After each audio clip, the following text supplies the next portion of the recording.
Hello, my name is Alex and I'm a lobbyist, and I work for finance. I guess that doesn't make me look any better, right? Yes, you are right. I fight for the private interest of businesses. But no, not that way.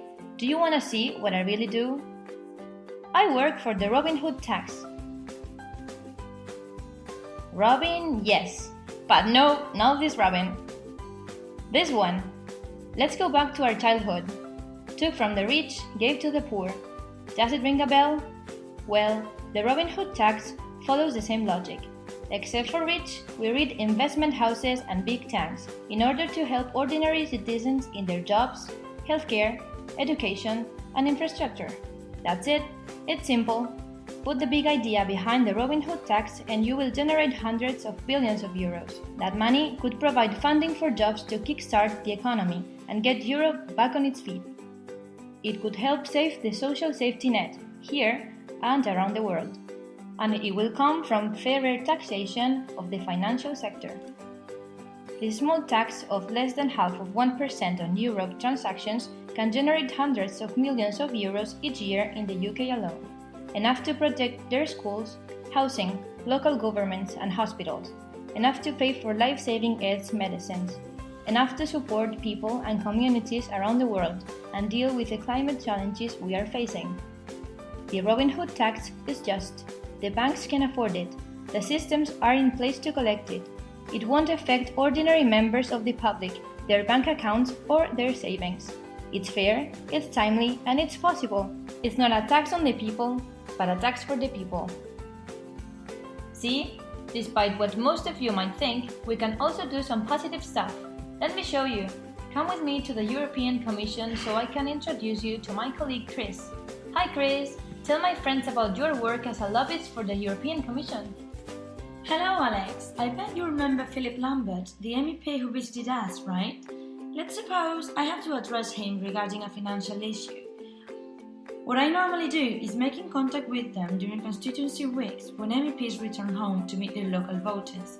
I request them to undertake specific actions such as discussing an issue, speaking to the national government concerning specific activities, introduce amendments to existing reports or opinions of the Parliament, raise issues during specific committee meetings, or even influence their own political group.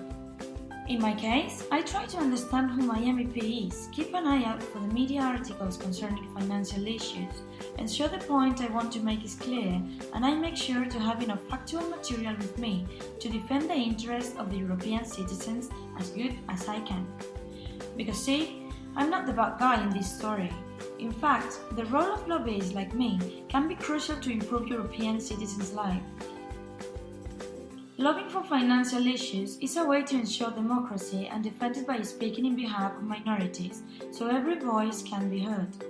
The citizens do as well have the right to be informed, and financial lobbying is a convenient way to ensure disclosure and transparency from different stakeholders. Besides, there is a deep lack of knowledge regarding financial issues, and lobbying can help educate citizens in this matter by informing and helping them to create an opinion of their own. Citizens want to know, and we can make it happen.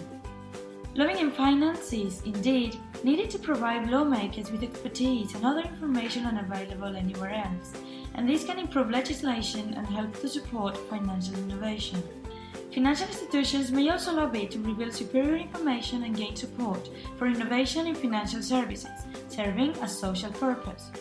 This way, we will contribute to create a united and strong Europe, finance-wise, to make European citizens' lives better and become a stronger unit compared to the rest of financial powers and markets. So although people tend to think of us as a selfish group of pressure working to pursue economic benefits only, our role in the game is way more important than that. Indeed, Chris. So what can we get from this? Good, efficient and ethical lobbying, as you know, is key to ensure that the financial stakeholders reach their goals, but it's also a way to benefit EU citizens' lives. Because at the end of the day, what is discussed inside the European institutions affects us Europeans in a very direct way.